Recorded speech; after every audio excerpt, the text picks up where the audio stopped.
Now, in the last lecture, you really finished up on creating your buyer persona, and you got those 8 extra ways to gather buyer persona data so you can really pinpoint and find your audience online and fill out this really information here. Now, in this lecture, what we're going to do is move on to the step 2, which is to identify your unique selling proposition and answer this key question really: how will your products or service succeed in the marketplace where others may have failed?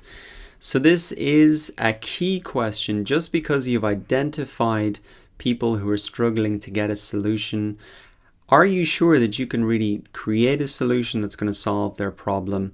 And so this is really very integrated with the first question, but it's just as important. It's a tough question, but it's not a small detail that you can skip over. It's really critical to your success. So let's start by kicking off some of the theory here once again. Then I'll run through my example and show you exactly the thinking behind how I developed the unique selling proposition for this course that enabled it, to become pretty successful with over 10,000 students in it now. And then we will really, you can fill out the unique selling proposition for yourself once you've got all that context and background and understanding. So what is a unique selling proposition? Well, this is the way that I like to think about it. A unique selling proposition really defines your position in the marketplace and lets you stand apart from competitors. So this is the key thing. It lets you stand apart from your competitors. And for example, I had a question from a student. She was talking about, okay, I'm real estate in Dubai for luxury properties. What's my unique selling proposition? And really, there's a lot of different categories there. If you're talking about defining your position in the marketplace, even the luxury property in Dubai, that's very, very broad. Are we talking about commercial real estate? Are we talking about, people who want to buy homes? Are we talking about bachelors who want to buy homes? Are we talking about families who want to buy homes? Are we talking about people who have $10 million, $1 million, $100 million to spend? So you can see there's a huge range of categories there. There's a lot of different positions that you could take in the marketplace. So really think about that for yourself. Another example that I had is in terms of, I'm a restaurant, what's my unique selling proposition? Well, McDonald's is a restaurant. That's about convenience. But also there's the fine dining place in the city center, completely different experience, serving a completely different position in the marketplace and very much standing apart from, say, the McDonald's. So that's what you need to be thinking about as well. So how can you identify your unique selling proposition? Well, there's one real easy trick that I used to develop this course, and I think that it can apply to many, many of your businesses. And that is just to fill the gaps left by your competitors. So what you need to do is go on to and read the customer reviews on sites like Amazon, the App Store, Yelp, TripAdvisor, Fiverr, Udemy, Upwork, whatever your product, and wherever there are similar products being sold on these marketplaces, or even just the review platforms like Yelp. We looked at some of these in the previous lecture. All you have to go in and do is read those reviews. Filter straight to the 3rd and 4th star reviews. Probably the 5-star reviews, they're pretty happy, so they're not going to say anything. 1-star reviews can sometimes be a little bit biased, too negative. So you want to look at those 3 and 4-star reviews and really look for reviews that say something like this. I would have given it 5 stars if, and whatever comes after that if is something that you can add to your product to really be a point of differentiation, that you fulfill that thing that the other product didn't. And that's where you can really fill the gap in the marketplace. Yes, you might only be improving the product by 10-20%, but if that's enough to get a sale, well, then that's all you need to do. So here's an example of that. This is just a review that I picked off Udemy, but it's just something that they would have wanted. You can add that into your product. There's just tons and tons of information out there, guys. People like, I don't know what customers want. All you have to do is go on and read the reviews. It's really that simple.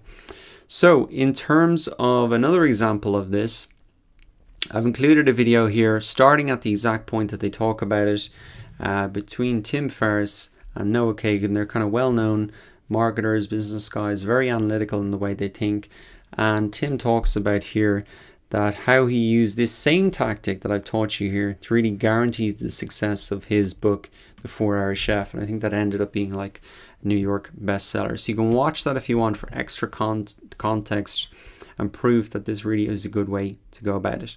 So now that you've got that context about what a unique selling proposition is, that it defines your position in the marketplace, let's look at some of the questions here, or really my example. Let's start with that. So in terms of how will my products or service succeed in the marketplace where others have failed? This is something that I thought about before I recorded a single lecture of this course. There's tons of courses on Udemy. There's tons of marketing courses. A lot of them have no students and they haven't really got anywhere. So how is I going to be really different? The product, I think, and service description is something that you can really start getting very clear on straight away. So I was very clear that I was making 15 plus hour marketing course published on Udemy. And you should be very clear about what your solution looks like. What is it actually that people are buying? Is it a course? Is it an app? Is it a consultation call on Skype for 15 minutes? Really get very specific about what is the thing that people are going to buy. Is it an ebook? Is it a book? A hard copy book? Get as clear as possible. After that, I think it's good to define what you're not going to do. So one thing that I didn't want to do in this course is make it very theoretical. I wanted to be very practical. People could actually go through the process and replicate the results that I had. So that's one thing that I said that I wouldn't do, is make it very, theory based, because I've taken those courses in the past. They're not helpful. Now, next, what will be unique? So this is a key thing about the course. Well, this is really where I think it all came together, making 12 courses in one. And this really ties back to my buyer persona. And you can see now how these are so integrated. I said that my buyer persona, the problem that they have is that they don't know where to get started and they need a step-by-step guidance from zero to first customers.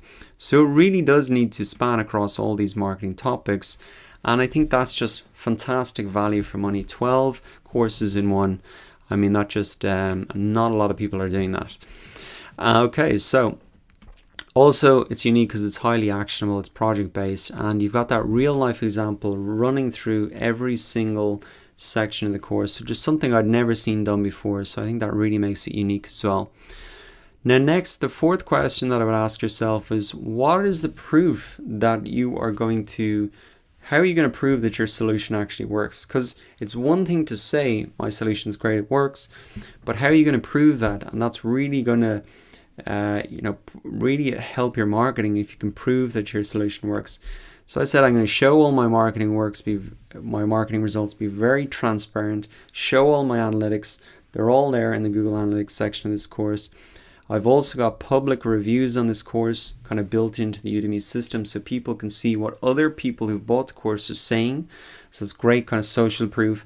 And also I'm sharing those student success stories on Facebook. So that's part of the marketing as well, proving that it actually does work. So how are you going to prove that your product works? Is it going to be testimonials, reviews, case studies, etc.?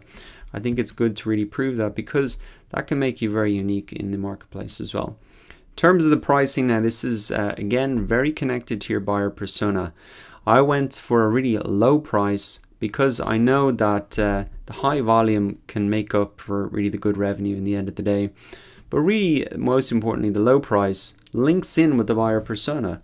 If I know that they are starting from scratch, they don't have any customers, that means they don't have a lot of revenue, that means they don't have a lot to invest in a course. So instead of me charging like $1,000, I want to make this as accessible as possible and put that low price on it, but make up the difference maybe with a high volume of students and also that 30-day money back guarantee. So think about your product as well. Who are the buyers of your product, and can they really afford a high price, or is it going to be better for you to really stick to a low price or develop a product that can fit in with their budget?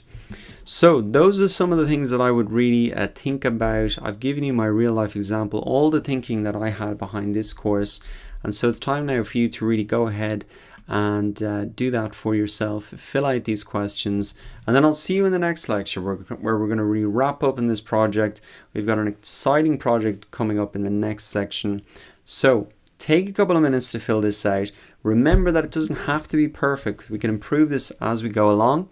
But it is important that you get something down on paper now, and you can just think about it as you go and really improve upon it. So take a couple of minutes to fill this out, and I'll see you in the next lecture where we're going to wrap up on this section of the course.